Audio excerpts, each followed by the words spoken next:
السلام علیکم ورحمۃ اللہ وبرکاتہ۔ ویسے تو ہمارے اجتماعی مسائل بہت سارے ہیں اور کمی زیادتی بھی ہم میں بہت ساری ہے، لیکن آج ہمارے معاشرے کی ایک تصویر یہ بھی ہے کہ انتہائی معاملات کی خرابی کی وجہ ایک یہ بھی بن گئی کہ ہمارے معاشرے میں ہماری عادات میں خود غرضی شامل ہو گئی۔ ہم میں سے ہر انسان ترقی کی دوڑ میں بھاگ تو رہا ہے، لیکن جینے کا مقصد وہ اپنا اپنا سمجھتا ہے۔ لیکن جب میں اللہ کی طرف دیکھتا ہوں تو معاشرے میں اللہ نے ہر انسان کو ایک کردار دے کر پیدا کیا۔ لا یشم الانسان الا دعاء الخیر، انسان کا کام ہے دوسرے کے لیے بھلائی کرنا۔ لیکن آج جب میں معاشرے کا یہ رخ دیکھتا ہوں، ہم میں سے ہر شخص اپنی اپنی بات کرتا ہے، اپنے مفادات کو سامنے رکھتا ہے، اپنے مقاصد کو آگے رکھتا ہے، اپنی ترجیحات کو پسند کرتا ہے۔ میں یہ بات کہوں خود غرضی کے چشمے سے، خود غرضی کی آنکھ سے وہ دیکھتا ہے تو یہ غلط نہ ہوگا۔ آج معاشرے کے بگاڑ کی ایک وجہ یہ بھی ہے کہ معاشرے میں ہمیں کرنا تو یہ تھا کہ مجھے اپنے معاملات سے دوسروں کو خوش کرنا تھا، اپنے کردار سے لوگوں کی زندگیوں میں خوشیاں بھرنی تھی، اپنی خوشیوں کو چھوڑ کر دوسروں کو ترجیح دینا تھی۔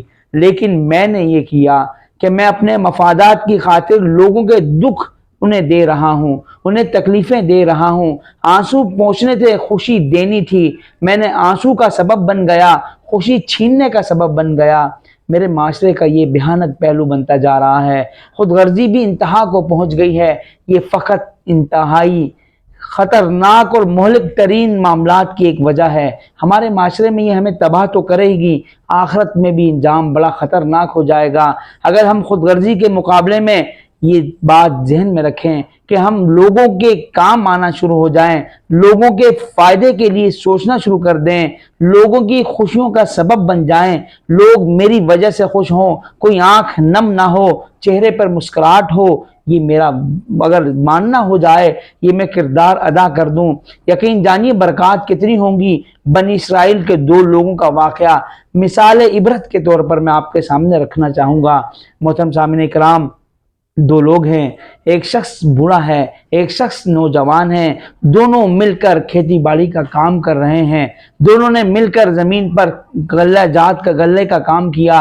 میرے رب نے ایک وقت وہ بھی دیا، کاشتکاری شروع ہو گئی، غلہ ہونے کے بعد وہ تقسیم ہو گیا۔ اب وہاں وہ دو حصوں میں تقسیم غلہ ہے اور دونوں کی سوچ کتنی پاکیزہ ہے۔ یہ سوچ پاکیزہ ہونے کی برکات شروع ہو جاتی ہیں، دوسرے کو فائدہ دینے کی برکات شروع ہو جاتی ہیں۔ میری اور آپ کی زندگی میں سب کچھ ہوتے ہوئے بھی، ناشکری انتہا پر پہنچے ہوئے، سب کچھ ہوتے ہوئے ہم کسی کو فائدہ دینے کا سوچتے بھی نہیں ہیں۔ سب کچھ ہوتے ہوئے میں اپنی مرضی سے، اپنی خواہشات سے میں سمجھتا ہوں کہ میرے گھر والے خوش ہونے چاہیے، میں یہ سمجھتا ہوں میرے ارد گرد والوں کی ضرورت نہیں، جو میرے ساتھ لوگ ہیں وہ خوش ہونے چاہیے۔ وہ لوگ ہمارے لیے ایک بہت بڑا پیغام ہے۔ وہ دو لوگ دو اناج کے ڈھیر پر ہیں، ایک نوجوان ہے، ایک بوڑھا ہے۔ اللہ کا کرنا یہ ہوا کہ نوجوان اپنی باری، اس کی باری آئی، اس کے غلے کو توڑے میں بوری میں بھرا گیا، بوڑھے نے ہاتھ لگا کر اس کے کاندھے پہ رکھوا دیا اور وہ نوجوان گھر کی طرف رواں دواں ہے۔ یہاں ہمارا معاشرہ ایک بھیانک تصویر پیش کر رہا ہے، وہاں پر کوئی نہیں ہے، ڈھیر خالی ہے۔ یہاں تو حالات یہ ہو گئے، لوگوں کے ہوتے ہوئے میں ان کی خوشیاں چھین رہا ہوں، لوگوں کے ہوتے ہوئے میں ان کی غمی کا سبب بن رہا ہوں، لوگوں کے ہوتے ہوئے میں ان کے مال کو لینے کے لیے ترس رہا ہوں، ہوس کا مارا ہوا انسان ہوں۔ وہ شخص ہے اپنے گھر کی طرف رواں دواں ہے، اس ڈھیر پر ایک بوڑھا شخص ہے، اس کی سوچ کا عالم دیکھیے۔ وہ یہ سوچتا ہے کہ میں کمزور ہوں، ناتواں ہوں، ساری محنت اس نوجوان کی ہے، کیوں نہ اپنے ڈھیر سے کوئی اناج اٹھا کر اس کو دے دوں۔ یہ ہے برکات، یہ میرے رب کی طرف سے جب میری یہ سوچ آ جائے گی کہ میرے مال میں غریب کا حصہ، میرے مال میں پڑوسی کا حصہ، میرے مال میں رشتہ داروں کا حصہ، میرے مال میں میرے اپنوں کا حصہ جب میں یہ ادا کرنے لگ جاؤں گا، برکات نازل ہوں گی۔ وہ شخص اپنے گھر کی طرف رواں دواں ہے، اس زمین کی پشت پر اسے کوئی دیکھنے والا نہیں، وہ شخص یہ سوچتا ہے کہ میں اپنے گلے سے اپنے اناج سے کیوں نہ کچھ اٹھا کر اس کے ڈھیر پہ ڈال دوں۔ قربان جائیں سوچ اعلیٰ، جب سوچ اعلیٰ ہوتی ہے مقصد اعلیٰ ہو جاتا ہے، مقصد اعلیٰ ہو جائے زندگی خوبصورت ہو جاتی ہے۔ وہ نوجوان واپس آ گیا، اب باری آئی بوڑھے کی۔ اس بوڑھے کے شخص کو اس کا سامان، اس کا تھیلا بھرا گیا، اس کے کاندھے پہ رکھوا دیا۔ یہ نوجوان وہاں کھڑا ہے، اس زمین پر اس کے علاوہ کوئی نہیں ہے۔ وہ نوجوان یہ سوچتا ہے کہ بوڑھا شخص ہے، نہ جانے کس مشکل میں، کس مشکلات سے گھری ہوئی اس کی زندگی ہے، نہ جانے کس مشکلات سے دوچار یہ شخص ہے، کیوں نہ اپنے اناج سے کوئی اناج اٹھا کر اس کے ڈھیر پر ڈال دیا جائے۔ یہ پاکیزہ سوچ جب آ جائے گی، زندگی کا ہر معاملہ جو الجھا ہوا ہے وہ سلجھ جائے گا۔ جب میں دوسروں کی خوشیوں کا سبب بن جاؤں گا، میرا رب میری زندگیوں سے غم دور کر دے گا۔ جب میں کسی کی مسکراہٹ کا سبب بنوں گا، میرا رب میری آنکھ میں آنسو آنے نہیں دے گا۔ میں یہ چاہتا ہوں اگر اپنی زندگی کو خوش رکھنا تو مجھے یہ چاہیے میں لوگوں کے کام آؤں، اور کام بھی ایسا آؤں خود غرض نہ بنوں، بلکہ اپنے کردار سے لوگوں کا فائدہ کروں۔ اور یہی ہمارے لیے سبق ہے۔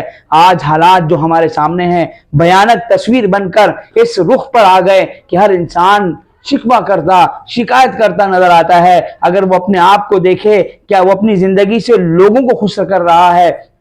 لوگوں میں غم تو نہیں بانٹ رہا، خوشیاں بانٹ رہا ہے۔ اگر خوشیاں بانٹے گا، پلٹ کر اس کے گھر پہ خوشی آئے گی۔ میں یہ چاہتا ہوں کہ میری زندگی خوشیوں سے بھری ہو، میں لوگوں کو خوشیاں بانٹنا شروع کر دوں۔ جو کام میں کر سکتا ہوں لوگوں کے لیے مجھے وہ کرنا چاہیے۔ اللہ ہمیں ان چھوٹی چھوٹی عادات کو اپنانے کی توفیق عطا فرمائے، خود غرضی سے نکل کر لوگوں کے کام آنے کی توفیق عطا فرمائے۔ تبھی ایک اچھا معاشرہ پروان چڑھے گا، تبھی اچھی ایک معاشرے کی قوم کو لوگ تصور کریں گے۔ اللہ عمل کی توفیق عطا فرمائے۔ السلام علیکم ورحمۃ اللہ وبرکاتہ۔